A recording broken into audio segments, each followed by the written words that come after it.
সাসার জগন্নাথ ধাম ঐতিহ্যবাহী 158তম এই রথমেলাটি এই এশিয়া মহাদেশের মধ্যে সর্ববৃহৎ দ্বিতীয় বৃহত্তম।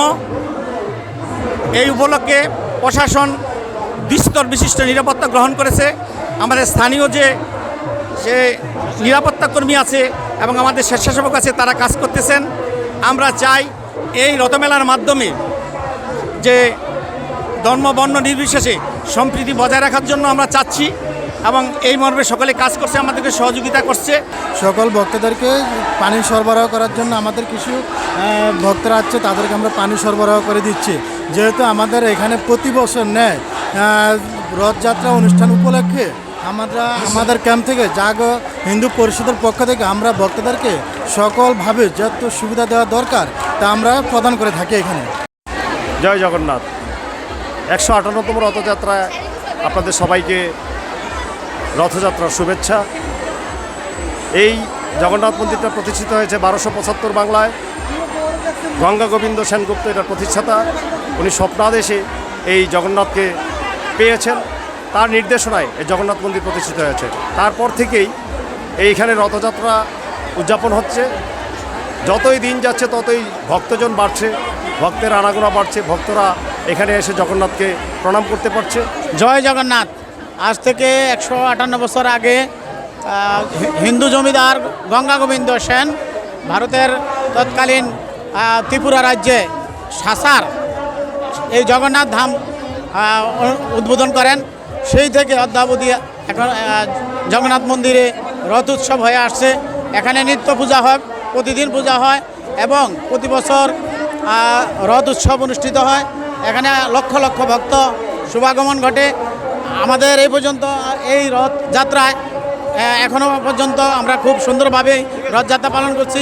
আমি এখন আছি সাঁচড়ার প্রাচীন জমিদার বাড়ির রথযাত্রায়। এখানে প্রতি বছরই রথযাত্রা উদযাপিত হয়। আমি এবছর প্রথম এখানে আসছি, আমার খুবই এখানে ভালো লাগছে। আমি আশা রাখি যেন প্রতি বছরই আমি এখানে আসতে পারি এবং কি সবাইকে যেন জগন্নাথ খুব ভালো রাখে সেই কামনাই করি। পরিবারের সাথে রথযাত্রা আসলাম, আমার খুব ভালো লাগতেছে। জগন্নাথ যাতে আরেকবার আমাকে এখানে আসার সুযোগ করে দেয়, এই আশীর্বাদই কামনা করছি। এখনও দর্শন করতে পারিনি, প্রচুর ভিড়। তো আমরা এখন প্রসাদ গ্রহণ করলাম। এবার জগন্নাথ দেবের রথযাত্রায় এসেছি, এবার প্রথম এসেছি আর কি, কখনো আসিনি।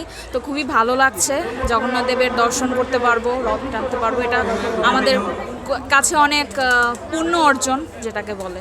জগন্নাথ, আপনারা জানেন এশিয়া মহাদেশের দ্বিতীয় বৃহত্তম রথযাত্রা হচ্ছে ঐতিহ্যবাহী সাচারের শ্রী শ্রী জগন্নাথ দেবের 158তম রথযাত্রা উপলক্ষে আজকে দেখছেন লক্ষাধিক ভক্তের সমাগম। ইতিমাধ্যমে কিছুক্ষণের ভিতরে রথ টান দেওয়া হবে। আমরা আশা করতেছি সঠিকভাবে আমাদের রথ জগন্নাথের কৃপায় জগন্নাথের গন্তব্যস্থানে যাবে। ধন্যবাদ। আমরা সবাই সাচার জগন্নাথ মন্দিরে এসেছি। ভারতবর্ষ সহ যত বাংলাদেশে ভক্তবৃন্দ আছে সবার যাতে মঙ্গল কামনা হয় সে আশায় আমরা প্রার্থনা করতে এসেছি। জগন্নাথ মহারানী, জগন্নাথ বলদেব সুভদ্রা মহারানী কি জয়। অনেক ভক্ত উপস্থিত, এখানে অনেক পুরানো এই মন্দির। আমরা নির্বিঘ্নে এই সাচার রথযাপন উদযাপন করি। আর আমাদের এই মন্দির অনেক অনেক পুরানো, অনেক অনেক মঙ্গলময় বয়ে আনে আমাদের দেশের জন্য। এশিয়া মহাদেশের শ্রেষ্ঠ এই মন্দির। আপনারা সবাই আসবেন, সবাই মন্দির প্রাঙ্গণে উপস্থিত থাকবেন, রথ দর্শন করবেন। হরে কৃষ্ণ, জয় জগন্নাথ। আমাদের কচুয়া থানা পুলিশের পক্ষ থেকে রথযাত্রায় যারা অংশগ্রহণ করেছেন সবাইকে আন্তরিক ধন্যবাদ এবং মোবারকবাদ জানাচ্ছি। আমার দেখার যে শান্তিপূর্ণভাবে রথযাত্রা অনুষ্ঠিত হচ্ছে, বিশেষ করে আমাদের কচুয়ায় 5টি রথযাত্রা হওয়ার কথা ছিল, এর ভিতরে 4টি পৌরসভা কেন্দ্রিক। ওই 4টি সুন্দরভাবে কমপ্লিট হয়েছে, শান্তি শৃঙ্খলাভাবেই শেষ হয়েছে। আর সাসার যেটা, এটা এখন রথ চালু হয়েছে, অর্ধেক চলে আসছে, বাকি অর্ধেক বাকি আছে। আশা করি এটাও শান্তিপূর্ণভাবে সম্পন্ন হবে। চাইলাম জগন্নাথ ঠাকুর যাতে আমাদের সকলের মনের বাসনা পূরণ করে, তিনি যাতে সকলের মঙ্গল করেন, এটাই চাও আমার।